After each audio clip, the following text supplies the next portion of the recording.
Caffeinated Thoughts Podcast. Hi, this is Shane Vander Hart. Welcome back to another episode. Today is Wednesday, April 1st, 2020.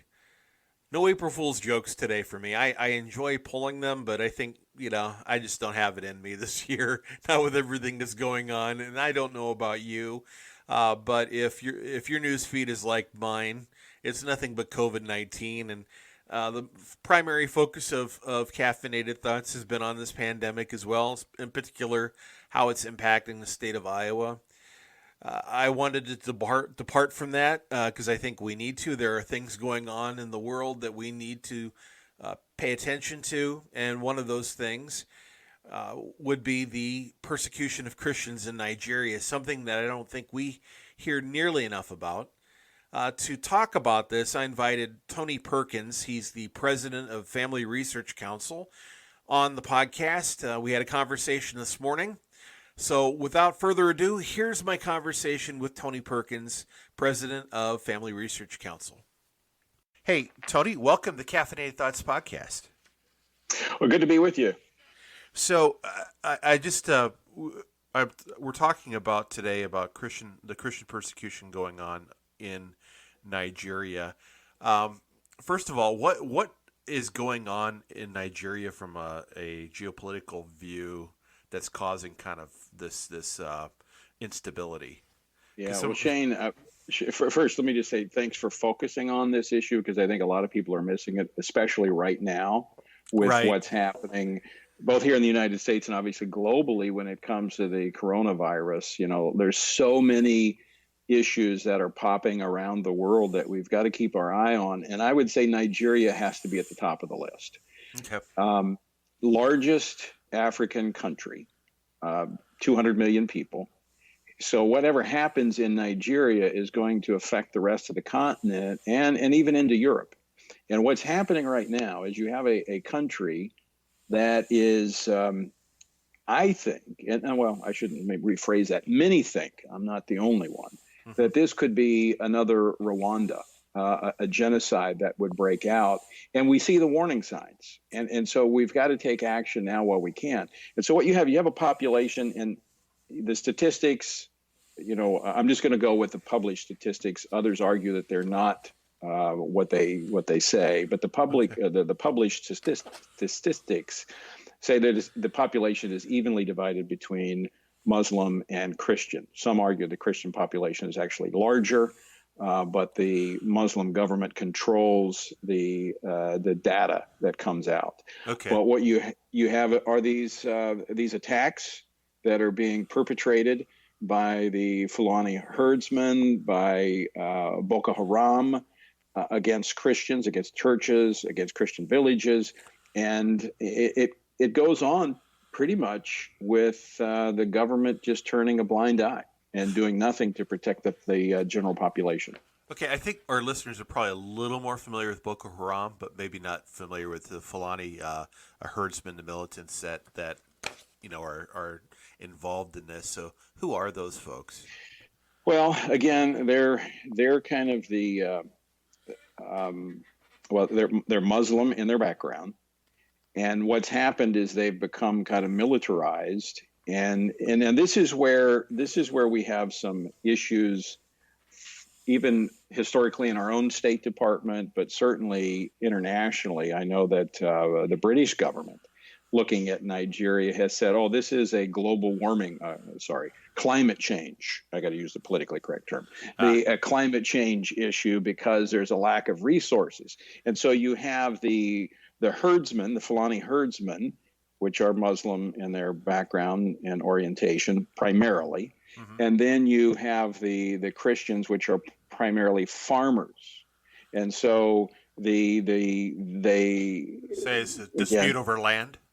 Exactly, over grazing land, being able to graze their cattle, their herds, and so you got the farmers, and so they say it's a fight over resources, over water, over grazing land, and some of that is true. I mean, there are those are some of the issues, right? And so it's not as easy to go in and say this is black and white. And so it's easier for diplomats just to say, oh, this has nothing to do with religion. It's just about limited resources. In fact, religion has a lot to do with this. Okay.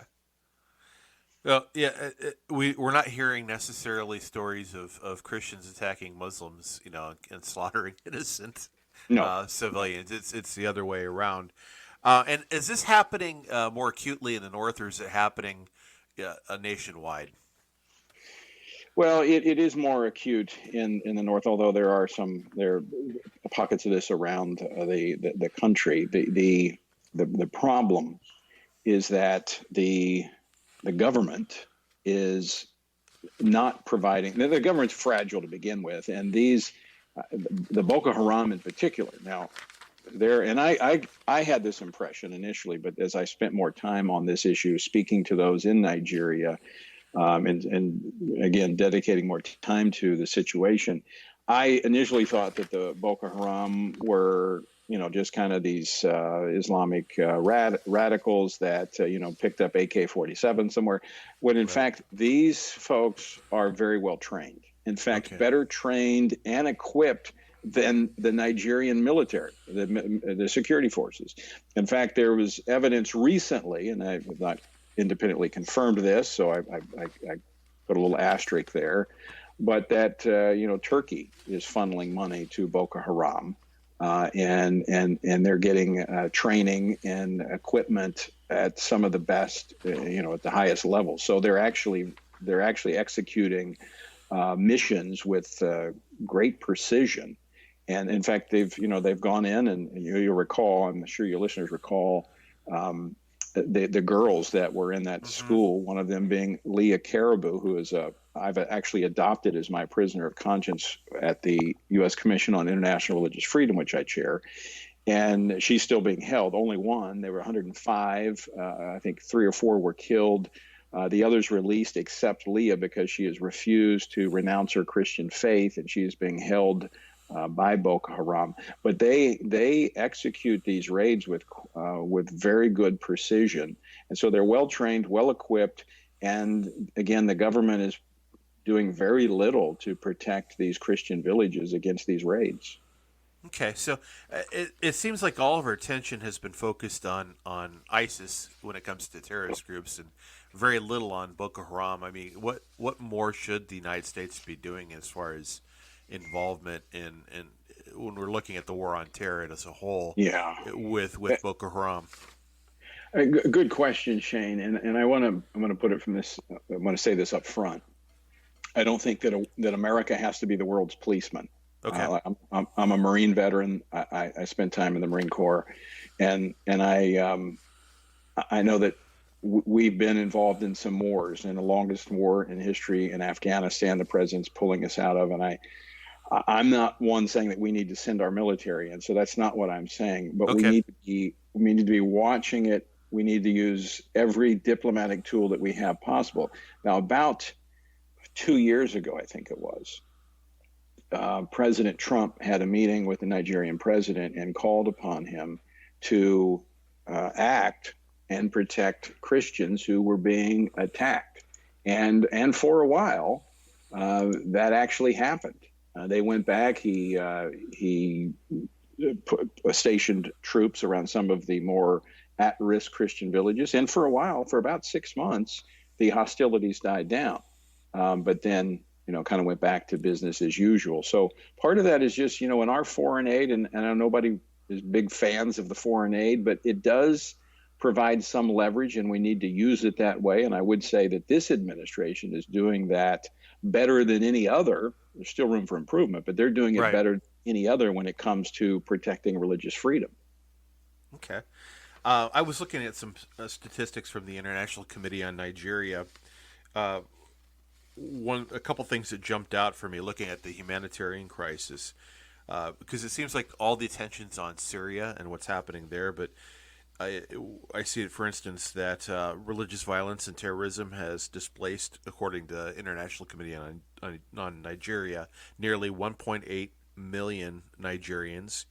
And another thing that's jumped out is they have the second highest number of refugees, upwards of 19,000 individuals, pouring into Europe from the Mediterranean Sea since January 2017.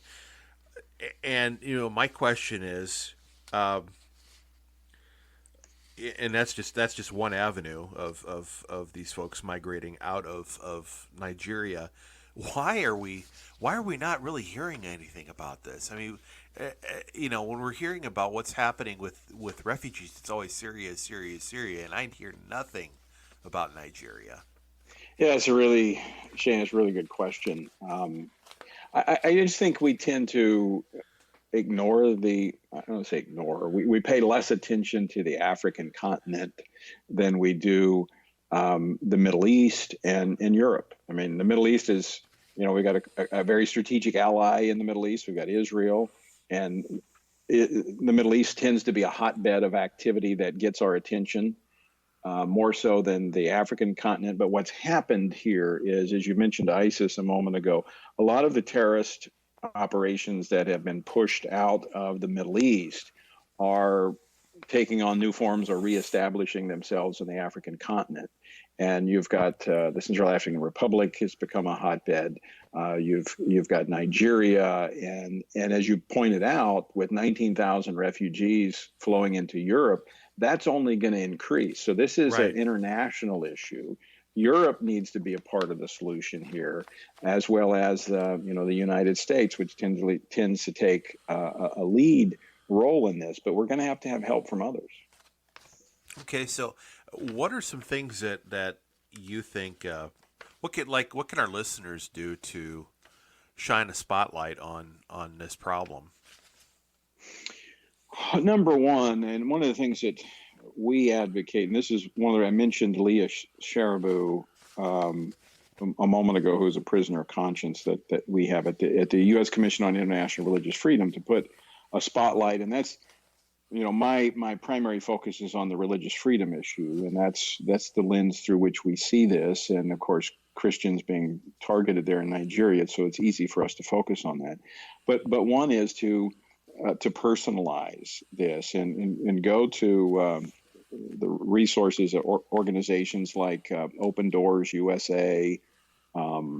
There's a number of organizations that have resources. There's the committee on Nigeria that has stories. And we got to personalize this. We got to take it from the numbers, because when you just talk about numbers, people just kind of 19,000 refugees. But when you begin to tell the stories of those refugees, those moms, those dads, those children who are fleeing everything that they have, and you begin to hear those stories, then you realize this is a problem.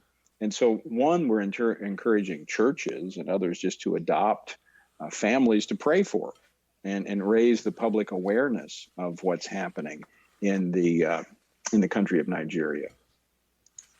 Okay, and is there any kind of pressure that we could put on the Trump administration, or things we could say to the U.S. senators, our representatives? There is. I like to start with the basics, and I think we have to take personal responsibility to be prayerful, concerned, educated about this. And Absolutely. One of the good resources is the International Committee on Nigeria, ICON, which is focused solely on Nigeria, and they tell a lot of those stories. And one of the things they're asking for, which I'm in agreement with, is they would like to see a special envoy to Nigeria because of the critical nature of what's happening in Nigeria. Somebody who the Secretary of State, and I've met with the Secretary, he's a great guy, a close personal friend, and they're considering this, but the encouragement to have someone that is focused on Nigeria, on this region, to help resolve this issue, focus like a laser on this one problem before it gets out of hand and becomes, like I said, another Rwanda. Okay. How do you, in general, how would you grade the Trump administration on their handling of religious persecution and religious freedom internationally in general? Are they doing a better job than, say, the Obama administration? How do they compare to the Bush administration? I would say they are head and shoulders above every administration. Okay. It was night and day between the last administration and tremendously better than the Bush administration. What are they doing differently? Well, number one, they've made it a top priority.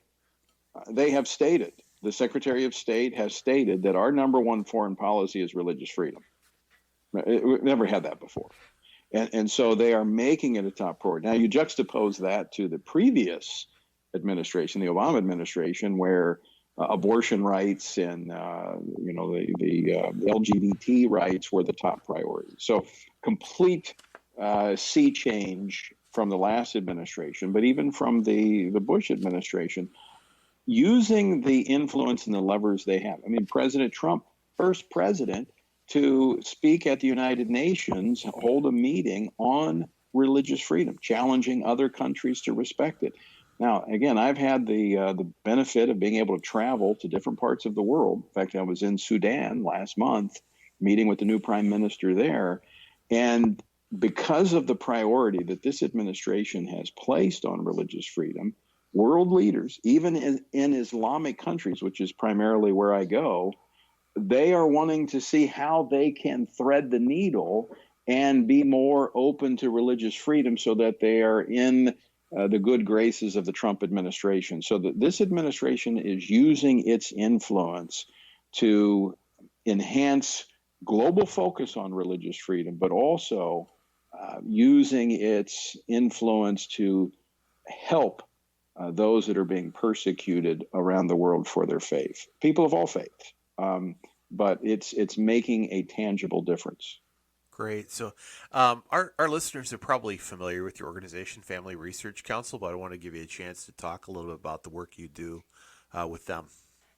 Well, thanks, Shane. Yeah, the Family Research Council, our website, FRC, Family Research Council, FRC.org.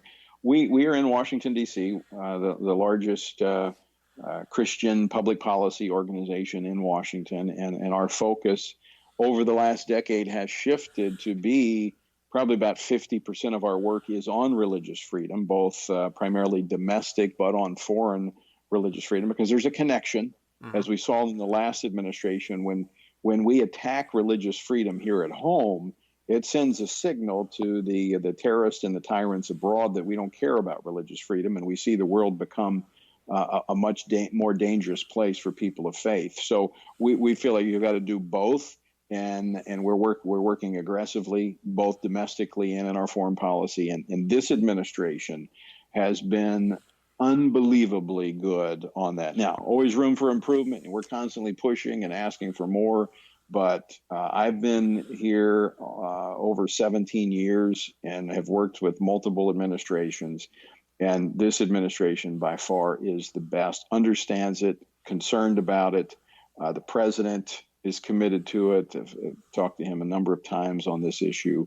Vice President, Secretary of State, the Ambassador at Large for Religious Freedom, Sam Brownback, a longtime dear friend. So look, it doesn't get any better than this in terms of having a team that cares about it. Now we just all have to put our shoulder to it and be diligent, even in the midst of all of these other issues that are going on, and seize this moment to advance religious freedom internationally. Great. Just want to maybe close with just some suggestions for our listeners about ways they can pray for Nigeria.